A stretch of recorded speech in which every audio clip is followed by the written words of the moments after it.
Další, co tu mám, je číslo 4. Tak, číslo 4. Tak, jo, to je ta, co já jsem o ní říkala, že se mi nejvíc líbí vizuálně. Já už si nepamatuju, co to bylo. Ta má opravdu takovou luxusní gelovitou texturu. Vůně je, tam cítím jenom ten mandlový aroma toho Coscardu, takže vůně naprosto neutrální. Konzistence krásná. Jako tohle, kdyby i se cítilo stejně dobře na pleti, tak to pro mě bude jako takový oblíbený krém, že já mám ráda takovýhle bílý, poloprůhledný, no, hedvábný krémy. Tak. Tohle jako nanášení, jako se nádherně klouže po pokožce, úplně krásně to hydratuje.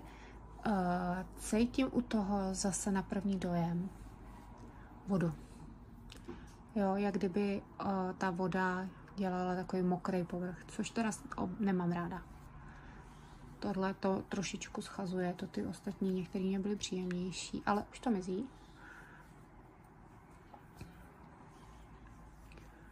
Tak. Řekla bych, že je velmi hydratační, velmi. Mám pocit, že i na té pokožku tak jako nejvíc zatím z těch, co jsem tu zkoušela, vypíná. Jak kdyby všechny ty vrásky tady, co já mám na těch rukou, jakože moje ruce nejsou ruce nějaký mladice, na nich je vidět, že oni rozpracujou. Takže to je dobrý testovací materiál.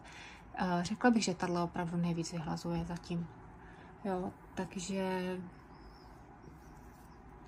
budu testovat dál. Sametově hedvábný povrch.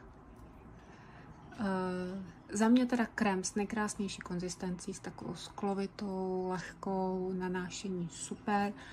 V tom druhém kroku jsem cítila vodu na té pokožce, co se mi teda nelíbí, ale teď se to krásně vsáklo a cítí se to hrozně příjemně, takže dám další echo, jak to bude fungovat dál. Tak teď jsme skvěle, co to je 4. 4 je emulzon s glycerylsterátem. Takže to je v podstatě takový docela zajímavý kombo, kterým by mělo být velmi stabilní, vytvářet sametové emulze. A je to ten emulgační systém je dobrý v tom, a je to vidět i na té emulzi, proto je tak dokonalá, že on nevyžaduje vysoké otáčky, takže to bude emulze, která bude ideální pro někoho, kdo bude třeba míchat jenom metličkou ručně. Jo. Je na ní vidět, že je dokonalá, tam není ani bublinka, tam není prostě vůbec nic, na to, že jsem opravdu ten postup míchání jako nevychytávala, dělala, spíš jsem se snažila napodobit nějakého úplného začátečníka, který to prostě vezme, nalije jednu fázi do druhé, rychle to zmíchá a hotovo.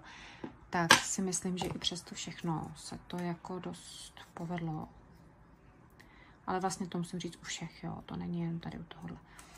Že všechny ty emulze drží, což je vidět, že problém těch našich rozjíždějících se krémů není dán ani tak těma emulzema nebo emulgátorama, jako spíš tím, co všechno do těch krémů cpeme.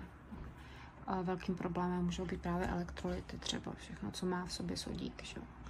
Takže tohle byla 4, ještě jednou emulzon a glycerylsteráte.